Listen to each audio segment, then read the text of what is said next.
Malo soy fo mau malangim masa mo, tpatalo fatile nei tu la tayao, usayao lei, usayao manuia o fai mafamanu yango fo aina mai tatu atua mo tato.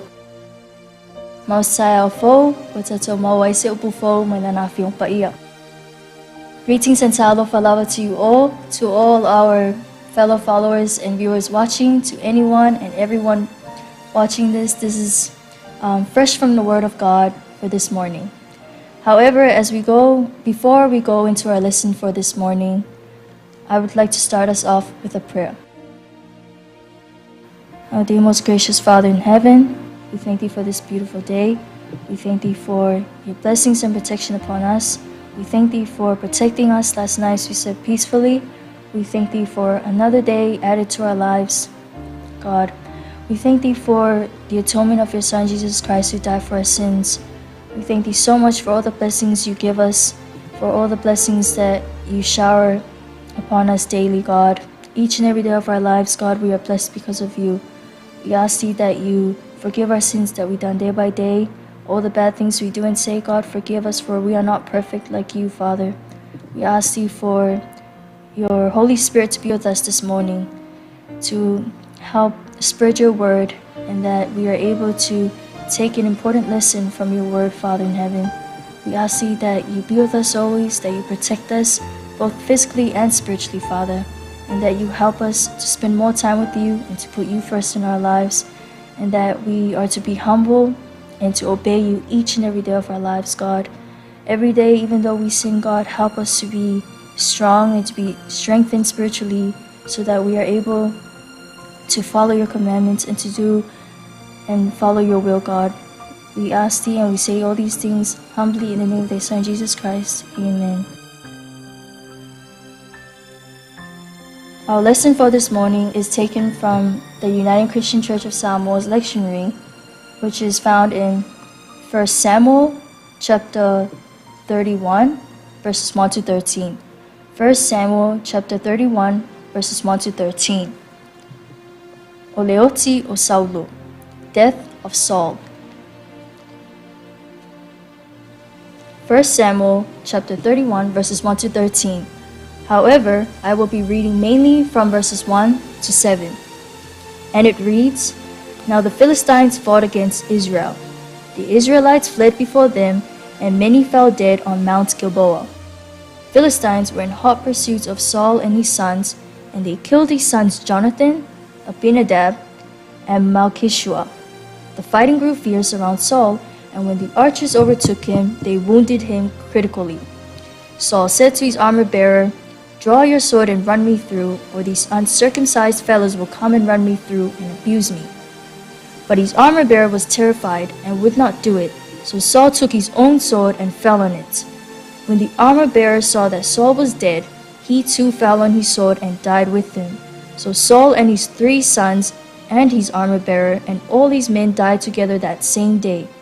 When the Israelites along the valley and those across the Jordan saw that the Israelite army had fled and that Saul and his sons had died, they abandoned their towns and fled. And the Philistines came and occupied them. The death of Saul is a significant event that is in the Holy Bible. It serves as a powerful lesson on the consequences of disobedience and rebellion against God. It talks and describes the tragic end of Saul's life, which begins with great promise, but is ultimately marked by pride and failure. A life of disobedience is found in Saul's story, which is one of missed opportunities and consistent rebellions against our God. He was chosen by God to be the first king of Israel, an act of grace to a people who demanded a human king just like other nations. However, Saul's reign was defined by his failure to fully obey God's commands. His first major act of disobedience was offering. Another event can be taken was during the Amalekite War. His failure to obey God was when he had spared the Amalekite king and the best of the livestock. God had told him to kill all the Amalekites. However, he spared King Agag and the best of the livestock, and only destroying those he saw as weak. This act of partial obedience was seen as a complete rejection of God's authority, which led to Samuel to declare that obedience is better than sacrifice. Saul's life then spirals downward after God's Spirit departs from him. He becomes tormented and consumed by jealousy and hatred towards David. His final moments are described in what we have just read in 1 Samuel chapter 31, verses 1 to 13. During a devastating battle against the Philistines on Mount Gilboa, the Israelite army is defeated, along with Saul and his sons, as well as his loyal and righteous son Jonathan, who were all killed.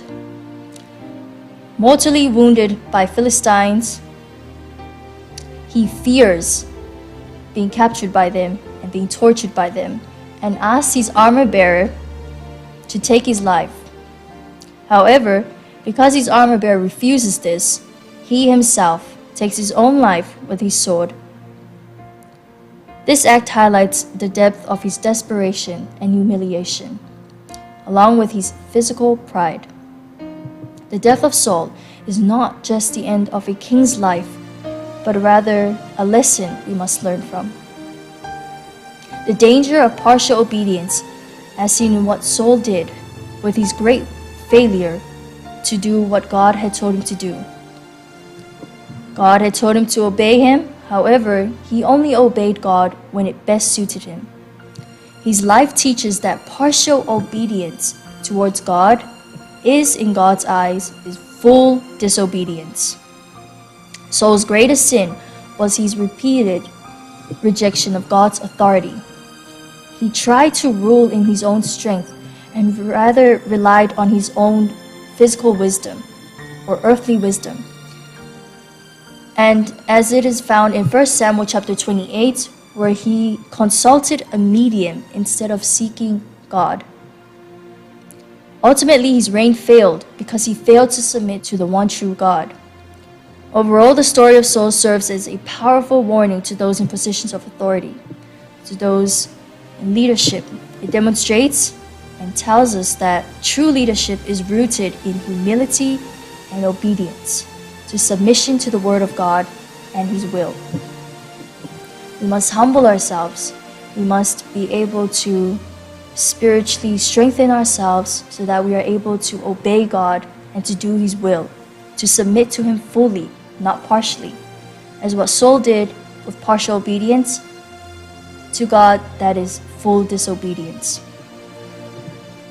Our keywords for today again is humility and obedience, because we do not want to live a life like Saul, where we were greatly blessed by God, given everything. However, we choose to become prideful. We choose to disobey God. We choose not to follow His commands and to submit to His will.